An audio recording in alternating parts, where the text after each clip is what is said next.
Hello everyone, welcome back to my channel Easy Learning with Himal. So this video is for class 11 students and class 11th अब मैं इस video के साथ आपकी term 1 की preparation start कर रहा हूँ। ठीक है, मैंने टर्म 1 का सिलेबस डिस्कस कर दिया था और आप सबको पता ही होगा, अब तो काफ़ी दिन हो गए। सीबीएसई ने बताया है कि अब जो आपका एग्ज़ाम होगा वो 2 टर्म्स में होगा, टर्म 1 टर्म 2। टर्म 1 आपका एमसीक्यूज रहने वाला है और टर्म 2 आपका सब्जेक्टिव रहने वाला है। तो गाइज अब हम टर्म 1 की प्रिपरेशन स्टार्ट करेंगे। मैंने आपका इंग्लिश का कोर्स ऑलरेडी स्टार्ट कर दिया था, कुछ चैप्टर्स की हमने डिटेल्ड एक्सप्लेनेशन करी थी, बट अब हम उन्हीं चैप्टर्स को टर्म 1 के हिसाब से पढ़ेंगे। सो ये आपका पहला चैप्टर है जो the portrait of a lady. मैं आपको बताऊंगा कि टर्म 1 के रिस्पेक्ट में इस चैप्टर को कैसे प्रिपेयर करना है।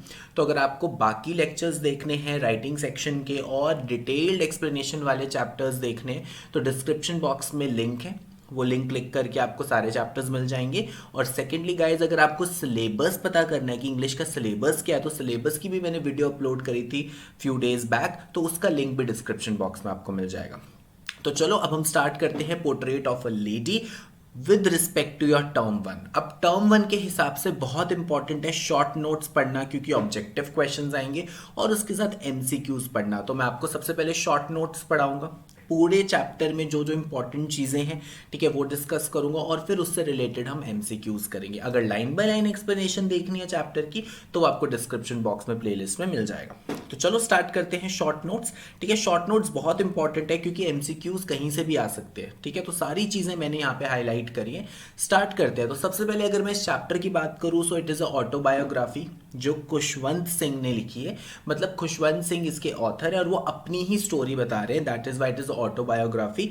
और बेसिकली यहाँ पे खुशवंत सिंह क्या कह रहे हैं, he is drawing a pen portrait. Pen portrait होता है जब हम किसी की स्टोरी लिखते हैं, हम किसी का कैरेक्टर को डिफाइन करते हैं, दैट इज पेन पोर्ट्रेट। और बेसिकली इस पूरे चैप्टर में उन्होंने मेन हाईलाइट कौन है, किसके बारे में बताया है, उन्होंने अपनी ओल्ड ग्रैंड मदर के बारे में बताया हुआ है।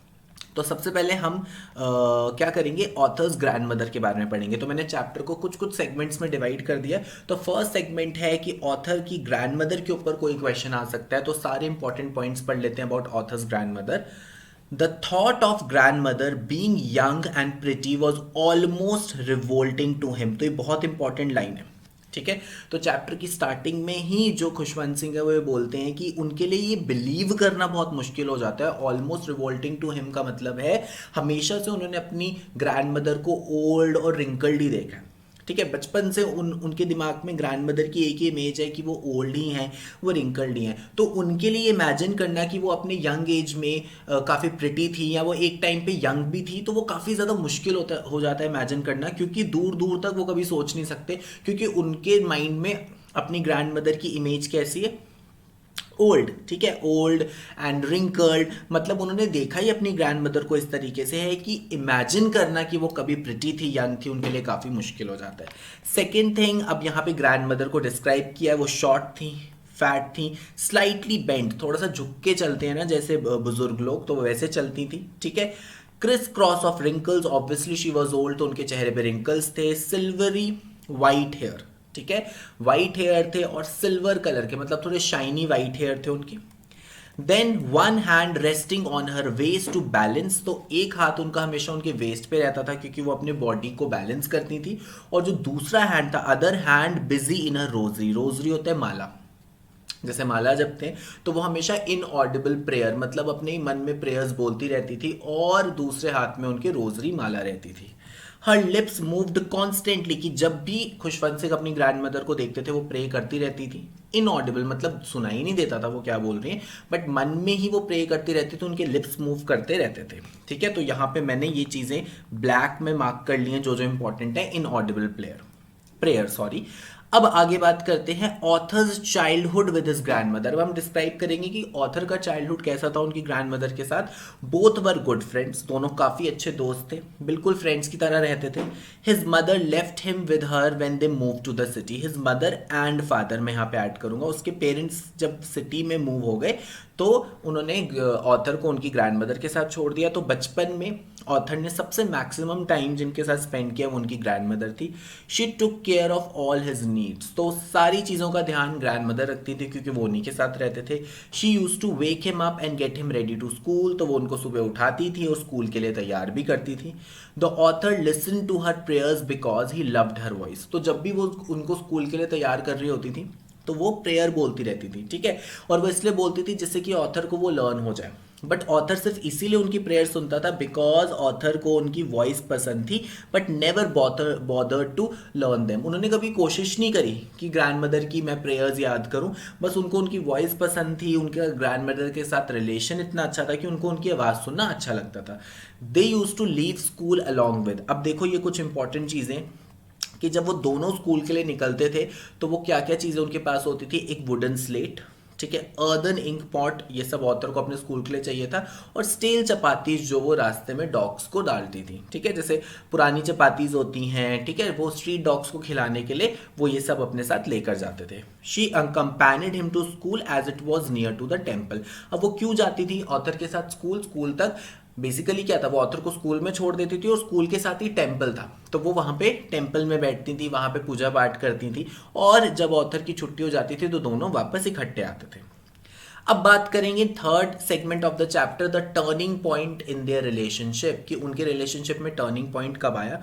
टर्निंग पॉइंट केम, याद रखना, when they moved to the city, ठीक है, जब वो वापस सिटी में शिफ्ट हो गए तो उनकी लाइफ में टर्निंग पॉइंट आया। Grand mother could not accompany author as he went to an English school in motor bus, तो अब ग्रैंड मदर नहीं जा पाती थी उनको स्कूल छोड़ने क्योंकि अब वो एक इंग्लिश स्कूल जाता था, वो कोई स्कूल टेम्पल के पास नहीं था, और अब वो मोटर बस मतलब ट्रांसपोर्ट स्कूल बस में जाता था वो school. The grand mother took feeding to sparrows, अब सिंस जहाँ पे वो रहते थे वहाँ आसपास इतने डॉग्स नहीं थे, तो ग्रैंड मदर ने अब क्या करा था, स्पैरोज को फीड करना स्टार्ट कर दिया था। तो वो दोपहर को स्पैरोज को खाना डालती थी और सारी स्पैरोज बहुत खुश होके खाना खाती थी। She could not help him with his studies, जो विलेज वाला स्कूल था वो काफ़ी गॉड के बारे में लर्निंग भी देता था, स्क्रिप्चर्स और मतलब होली स्टडी भी करवाता था, पूजा पाठ वाली चीज़ें भी बताता था। बट ये जो इंग्लिश स्कूल था ये टोटली डिफरेंट था, यहाँ पे साइंस, टेक्नोलॉजी, इन सब चीज़ों के बारे में पढ़ाया जाता था और grand mother was not aware of all those things. तो एक टर्निंग पॉइंट आया, थोड़ा कम्युनिकेशन गैप हो गया उनके बीच में क्योंकि वो उनको हेल्प ही नहीं कर पाती थी। आगे देखते हैं। There was not teaching about God and scriptures, this made her unhappy, तो देखो वो अनहैप्पी क्यों थी, क्योंकि कोई टीचिंग गॉड के बारे में नहीं थी, होली बुक्स के बारे में, स्क्रिप्चर्स के बारे में कोई भी टीचिंग नहीं थी। और एक और चीज, शी वॉज वेरी डिस्टर्ब, वो काफ़ी डिस्टर्ब थी at the idea of music lesson given in English school. ये याद रखना बहुत इंपॉर्टेंट है एमसीक्यूज के लिए कि उनको लोग सबसे ज़्यादा डिस्टर्बिंग क्या था कि इंग्लिश स्कूल में वहाँ पे म्यूजिक लेसन देते हैं, म्यूजिक सिखाया जाता है।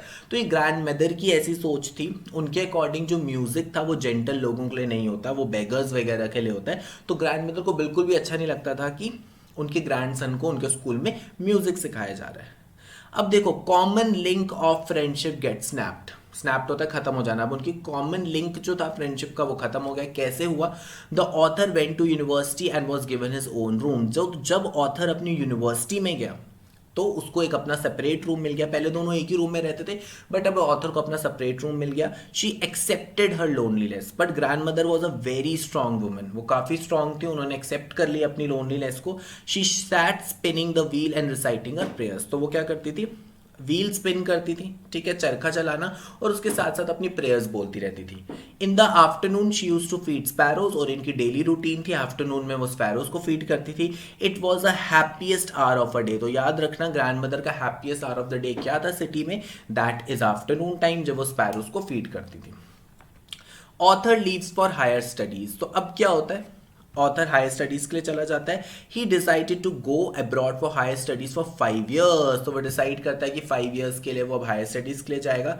She came to see him off but showed no emotions, तो यहाँ से पता चलता है जो ग्रैंड मदर थी वो काफ़ी स्ट्रांग थी, काफ़ी ज़्यादा स्ट्रांग थी, इमोशनली स्ट्रांग थी, वो अपने इमोशन सेंटिमेंट्स नहीं दिखाती थी। वो ऑथर को छोड़ने भी आई रेलवे स्टेशन बट उन्होंने बिल्कुल भी जो है इमोशंस नहीं दिखाए। She kissed her forehead, sorry his, ठीक है। सो ग्रैंड मदर ने क्या किया, ऑथर की फोरहेड को किस किया और वो उनके बीच का लास्ट फिजिकल कॉन्टैक्ट था। उसके बाद भी वो मिले ग्रैंड मदर से, बट वो तब बहुत ज़्यादा बीमार थी। तो जो लास्ट फिजिकल कॉन्टैक्ट था उनके बीच में, that was when she came to see him off. फिर क्या होता है, the grand mother celebrates the return of her author. जब ऑथर वापस आता है 5 साल के बाद, तो वो देखते हैं ग्रैंड मदर ऑलमोस्ट बिल्कुल ही सेम है। उनको लगता ही नहीं कि कोई ग्रैंड मदर में चेंज आया है, ठीक है। तो वो बहुत अच्छे से मिलती हैं उनको, बट फिर क्या होता है, वो बीमार पड़ जाती हैं, ठीक है। अचानक से बीमार पड़ जाती हैं, प्रेयर करना छोड़ देती हैं, और वो अपनी फैमिली को बता देती हैं कि मेरा एंड नियर आ गया, ठीक है। और उसके साथ साथ वो क्या करती हैं, सारे विलेज की औरतों को इकट्ठा करके जैसे भजन कीर्तन करते हैं, सत्संग करते हैं, वो काफ़ी सत्संग करती हैं, और उसके बाद शी डाइज, ठीक है। उसके बाद शी डाइज। और एक और चीज़ बहुत इंपॉर्टेंट है, वो ये है कि व्हेन शी डाइज, और जब उनकी बॉडी को वेरांडा से उठाकर ले जाया जाता है फॉर द फ्यूनरल, ठीक है। तो जो ऑथर की मदर थी, वो क्या करती हैं, वो स्पैरोज के लिए कुछ ब्रेड क्रम्स डाल देती हैं। ग्रैंड मदर तो नहीं थी, शी डाइड, तो वो स्पैरोज के लिए ब्रेड क्रम्स डाल देती है, बट एक भी स्पैरो वो ब्रेड क्रम नहीं खाती, क्योंकि इस यहाँ से पता चलता है कि स्पैरोज और ग्रैंड मदर के बीच में कितना अच्छा बॉन्ड था, कि स्पैरोज सिर्फ वहाँ पे खाने नहीं आती थी, बल्कि वो ग्रैंड मदर से मिलने भी आती थी। जब स्पैरोज ने देखा कि वहाँ पे ग्रैंड मदर नहीं है, तो उन्होंने कुछ भी नहीं खाया, ब्रेड क्रम्स वैसे के वैसे पड़े रह गए, और स्पैरो फ्लू अवे, ठीक है। सो ये आपका था बच्चे चैप्टर, जो मैंने आपको एमसीक्यूज के प्रिपरेशन के बेसिस पे पढ़ाया, क्योंकि टर्म 1 एमसीक्यूज आने वाले, तो ये मैंने आपको शॉर्ट नोट्स के हिसाब से पढ़ाया। अब मैं आपको इसके एमसीक्यूज कराता हूँ। एंड गाइज, उससे पहले मैं आपको एक बहुत अच्छे स्कॉलरशिप टेस्ट के बारे में बताने वाला हूँ, जो कल ही होने वाला है। तो उसके लिए अभी डिस्क्रिप्शन बॉक्स में जाके एनरोल कर देना, and that is called your Unacademy combat. So guys, basically Unacademy combat क्या है, देखो आपने गेमिफाइड बैटल तो खेला होगा, मतलब आप ऑनलाइन गेम्स खेलते हो जिसमें आप अपने फ्रेंड्स को चैलेंज करते हो, और आपकी यही कोशिश रहती है कि आपकी रैंक ऊपर से ऊपर आ जाए, ठीक है। जैसे हम कोई गेम खेल रहे होते हैं, ऑनलाइन गेम खेल रहे होते हैं, ठीक है, कोई बैटल खेल रहे होते हैं जिसमें हम अपने फ्रेंड्स के साथ compete करते हैं, तो उसी तरीके से ये एक ऐसा स्कॉलरशिप टेस्ट है जिसमें आप अपने फ्रेंड्स के साथ compete भी कर सकते हो, एक गेमिफाइड टेस्ट में पार्टिसिपेट भी कर सकते हो, और आपको डिफरेंट डिफरेंट क्वेश्चंस भी प्रैक्टिस करने को मिलेंगे, ठीक है। तो कॉम्बैट के लिए बच्चे बिल्कुल रेडी हो जाओ। कल ही 8 अगस्त को होगा। You can challenge your preparation, you can overcome difficult questions, you can master the art of test taking, you can believe कि तुम कर सकते हो, you can edge the combat, और उसके साथ आप बहुत अमेजिंग स्कॉलरशिप भी जीत सकते हो। तो 1 करोड़ का स्कॉलरशिप पूल है, so you can win scholarship worth ₹1 crore. और अगर आप इसमें रैंक लेके आते हो बच्चे, तो अपन अकेडमी प्लस की सब्सक्रिप्शन भी आपको मिल जाएगी, ठीक है। सो जरूर इसके लिए एनरोल कर लेना। क्लास 11th और 12th का कॉम्बैट 1 PM होने वाला है, ठीक है। तो डिस्क्रिप्शन बॉक्स में लिंक है, इसके लिए एनरोल कर देना। कोड है HS19। तो ये एक शॉर्ट टेस्ट होगा, ठीक है। 1 आवर का 45 मिनट्स टू 1 आवर का टेस्ट होगा, जिसमें 30 सुपर क्वेश्चंस पूछे जाएंगे, और ये जो सुपर क्वेश्चंस हैं ये हमारे टॉप एजुकेटर्स बनाएंगे। एंड गाइज, टेस्ट के बाद हर एक क्वेश्चन का आपको डिटेल्ड वीडियो सोल्यूशन भी मिलेगा, कि अगर आपको कोई भी डाउट है तो वो सारे डाउट्स उस डिटेल्ड वीडियो सोल्यूशन के थ्रू क्लियर हो जाएंगे, ठीक है। तो अभी डिस्क्रिप्शन बॉक्स में जाके इसके लिए एनरोल कर दो। टेस्ट टोटली फ्री है, आपको इस टेस्ट के लिए कुछ भी पे नहीं करना है, ठीक है। This is a totally free test, free enrolment है। सिर्फ आपको एक कोड चाहिए होगा HS19, तो ये वाला कोड पुट करके एनरोल करो, so that you can practice different questions and you can get prepare for your exams, ठीक है। योर सो गाइज, अब आपने एनरोल कर लिया होगा, तो अब हम करते हैं इस चैप्टर के MCQs. First question, when was there common link of friendship snapped. जो कॉमन लिंक था उनकी फ्रेंडशिप का, वो कब स्नैप हुआ। He went to college, he went to university, he started working, he went abroad. तो हमने अभी मार्क किया था, ये शॉर्ट नोट्स में पढ़ा कि जब वो यूनिवर्सिटी चला गया तो जो कॉमन लिंक ऑफ फ्रेंडशिप था वो स्नैप हो गया। क्यों हो गया? क्योंकि अब ऑथर को अपना खुद का रूम मिल गया था। Second, how did grand mother spend her afternoon every day. Afternoon में ग्रैंड मदर क्या करती थी? By feeding 100 of sparrows, by taking a nap, by talking to author's mother, by going to temple. तो ये हमने क्लियरली चैप्टर में देखा कि वो क्या करती थी आफ्टरनून टाइम में, काफी स्पैरोज को फीड करती थी। Why would grandmother accompany the author to school? जब वो विलेज में रहते थे, ग्रैंड मदर ऑथर को स्कूल छोड़ने क्यों जाती थी? ऑप्शंस पढ़ते हैं। To keep an eye on him, to wait for him to take him back to school, because of the temple attach to the school, she wanted to meet the villagers. तो I think सबने guess कर लिया होगा, इसका answer है सी। Reason क्या है? क्योंकि स्कूल के साथ ही टेम्पल था, तो उनको टेम्पल जाना होता था, तो दोनों साथ जाते थे। जब तक ऑथर स्कूल में होते थे वो टेम्पल में बैठती थी, अपनी प्रेयर्स करती थी, और फिर दोनों वापस इकट्ठे आ जाते थे। नेक्स्ट क्वेश्चन करते हैं बच्चे, question number 4, where did the author go to study in the school in the city. अब सिटी में ऑथर कहाँ पढ़ने जाता था? English school in motor bus, by walking down to nearby school, Hindi school और नोवेयर। तो अभी हमने देखा चैप्टर में वो इंग्लिश स्कूल में जाता था और मोटर बस में जाता था, और अब उनकी ग्रैंड मदर उनको कंपेनी नहीं कर पाती थी। How did the grand mother die? During telling beads laying on the bed, in the hospital, while sleeping, none. So during telling beads, laying on the bed. तो वो प्रेयर करते करते, ठीक है, beads of a rosary मतलब अपनी माला जपते जपते प्रेयर करते करते she died. What happened? One second guys. हाँ देखो, what happened when they took the grandmother's corpse away। तो जब वो ग्रैंडमदर की डेड बॉडी को लेकर जाते हैं वरांडा से, तो क्या होता है, मैंने आपको लास्ट में बताया, neighbours visited them, they moved, they mourned in her death, birds flew away quietly, nothing happened. तो यही हमने देखा था कि जो बर्ड्स हैं वो चुपचाप वहां से उड़ जाती हैं बिना कुछ खाए। Y didn't grand mother like music. अब मैंने आपको बताया था कि ग्रैंड मदर के लिए ये आइडिया बहुत डिस्टर्बिंग था, इंग्लिश स्कूल में म्यूजिक सिखाया जाता है। उसका रीजन क्या है? It is not meant for gentle folks, she liked only religious prayers, she like traditional folk music, none of the above. तो इसका आंसर है ए। उनको ऐसा लगता था कि म्यूजिक जेंटल लोगों के लिए नहीं है, वो बेगर्स के लिए बना है या काफ़ी चीप तरह के लोगों के लिए बना है, बट जेंटल फोक के लिए म्यूजिक नहीं है। Next question, how did the grand mother look. तो हमने स्टार्टिंग में डिस्कस किया था, ओल्ड फैट लॉन्ग, देखो लॉन्ग तो वो नहीं थी, long fat slightly bend, long नहीं थी, उनकी छोटी हाइट थी।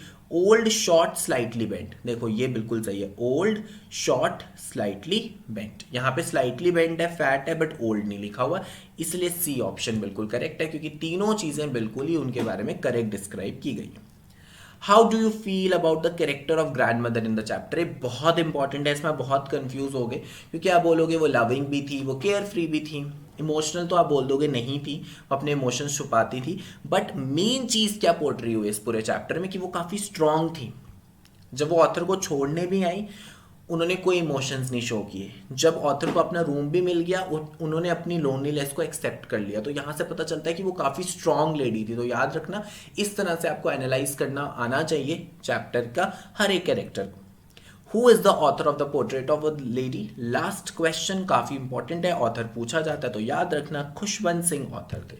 So guys that was all about today's lecture. अगर आपको वीडियो पसंद आ गई तो प्लीज़ लाइक दिस वीडियो, ठीक है, और कमेंट करो कैसी लगी वीडियो, और कोई डाउट है तो भी कमेंट कर सकते हो। अपने दोस्तों के साथ बच्चे वीडियो को शेयर कर दो, और अगर अभी तक आपने मेरा चैनल सब्सक्राइब नहीं किया है तो please subscribe my channel easy learning with Himal and press the bell icon too. और आप मेरे को मेरे सोशल मीडिया पे भी कनेक्ट कर सकते हो, ऑन माई टेलीग्राम, इंस्टाग्राम और ऑन माई ईमेल आईडी। उनके लिंक्स भी गाइज आपको डिस्क्रिप्शन बॉक्स में मिल जाएंगे। Thank you guys, have a nice day.